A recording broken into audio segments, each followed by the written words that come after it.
पिछले चुनाव में उस इलाके में उपेंद्र कुशवाहा जी भी हारे, आसपास की जो सीटें थी वो भी हम हारे, तो वो हमारे लिए एक सबक है और हम उस पर काम कर रहे हैं। तो उस परिदृश्य में ये बात हो रहा है।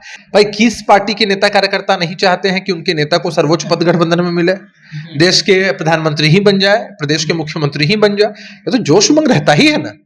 दोषारोपण ये सब एनडीए में नहीं चलता है। जो गड़बड़ी करते हैं हमारे गठबंधन के अंदर उन पर कार्रवाई होती है। नमस्कार, आप देख रहे हैं चौकस भारत और मैं ब्रजेंद्र। देखिए, चुनाव के चंद महीने और रह गए हैं बिहार में। उससे पहले टिकट बंटवारे की सुगबुगाहट जो है सभी दलों में लगातार सुनी जा रही है। यहाँ तक कि जो सोशल प्लेटफॉर्म्स हैं उस पर भी ये चर्चाएं अब आम हो गई है कि भाई इस पार्टी को इतना टिकट मिलने जा रहा है। लेकिन इन सारे सवालों और उठ रहे जो उबार हैं टिकट को लेकर के बीच चिराग पासवान ने जबरदस्त प्रहार कर दिया है। उन्होंने आरा में जिस तरह से बयान दिया और उधर मुजफ्फरपुर में उपेंद्र कुशवाहा का जो बयान आया वो अलग एक मोड़ लेते दिख रहा है।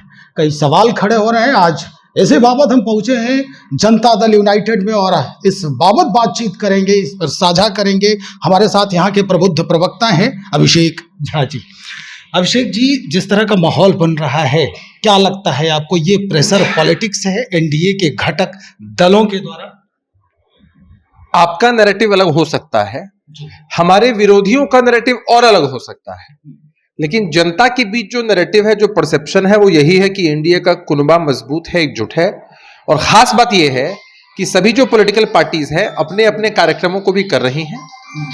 उससे इतर आप ये भी देख पा रहे हैं कि सारी जो पॉलिटिकल पार्टीज, पांचों जो घटक दल हैं, साझा कार्यक्रम भी किस खूबसूरती के साथ हो रहे हैं। तो प्रेशर पॉलिटिक्स की आप बात कर रहे हैं, प्रेशर पॉलिटिक्स तो आपको महागठबंधन की तरफ दिख रहा होगा ना, कि जब कांग्रेस के वरिष्ठतम नेता बिहार लगातार आते हैं और तेजस्वी जी जो कभी उनकी गाड़ी के ड्राइवर बन जाते थे, आज एक दूसरे को देखना पसंद नहीं कर रहे हैं। तो प्रेशर पॉलिटिक्स अगर कहीं हो रही है तो वो महागठबंधन के अंदर हो रही है। एनडीए के कुनबे में पहले से नेता, नीति और नियत सब कुछ तय है। नीतीश जी के नेतृत्व में एनडीए कुनबा चुनाव लड़ेगा और सभी सीटों पर बहुत मजबूत तैयारी है। प्रधानमंत्री के बिहार आगमन के पहले उपेंद्र कुशवाहा एक सभा करते हैं शाहाबाद, जो काराकाट जो क्षेत्र है वहां पे, और वो एक बात शेयर करते हैं कि भाई उपेंद्र कुशवाहा कद्दू का भतिया नहीं है जो उंगली दिखाने से गल जाएगा। और उसके बाद अभी जो इधर हो रहा है आरा में, जो इनका चिराग पासवान का हुआ जो सभा, उसमें भी उन्होंने कहा कि भाई 243 सीटों पर हम अच्छे से पहल करेंगे। और उसके बाद उनके जो समर्थक हैं वो बार बार चीख रहे थे कि आपको बिहार बुला रहा है बिहार का नेतृत्व संभालने के लिए। इसको क्या कहा जाए? आपने जो भी चर्चाएं की, कुछ भी अस्वाभाविक नहीं है। उपेंद्र कुशवाहा जी ने जो बातें कही वो विपक्ष के लोगों को चेताने के लिए कही, उन लोगों को चेताने के लिए कही जो उनकी पार्टी उनको कम आंकते हैं। तो नाव वाली सहयोगी है ना अभिषेक जी, नाव वाली भी बात विपक्ष के लिए कहा था क्या उपेंद्र कुशवाहा ने कि एक ही नाव पे सवार है, अगर उपेंद्र कुशवाहा डूबेगा तो पूरा का पूरा नाव डूब जाएगा। आप एक बात समझिए कि जिस इलाके की आप चर्चा कर रहे हो उस इलाके में हम हारे, और हारने के बाद हम वैसे गठबंधन के लोग हैं जो समीक्षा करते हैं। एक बार अगर हमने बेहतर वहां परफॉर्म नहीं किया तो आने वाले समय में हम कैसे बेहतर परफॉर्म करें, इस पर समीक्षा की बात है।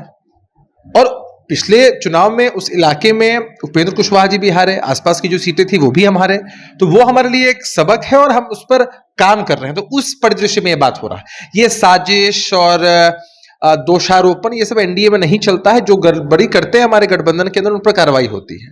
और रहा सवाल, आपने वहां चर्चा की चिराग पासवान जी की मीटिंग की, तो इसमें क्या अस्वाभाविक है?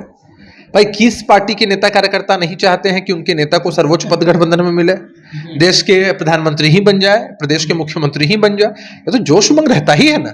इसमें कुछ भी अस्वाभाविक नहीं है। समझना यही है कि जब गठबंधन में पार्टियां होती हैं तो गठबंधन के जो वरिष्ठ नेता होते हैं वो मिल बैठकर फैसला करते हैं और फैसला उसी अनुरूप लागू होता है। ये सहज भाव है आपका?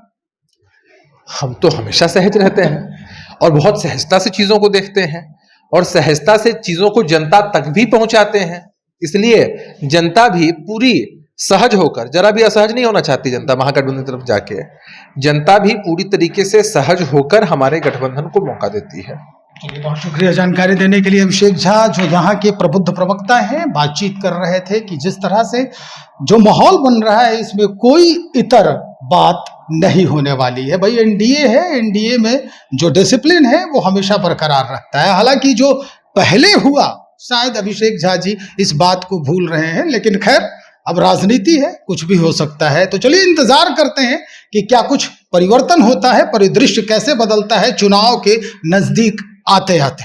बने रहिए, हम और लोगों से बातचीत कर रहे हैं। बहुत शुक्रिया आपका।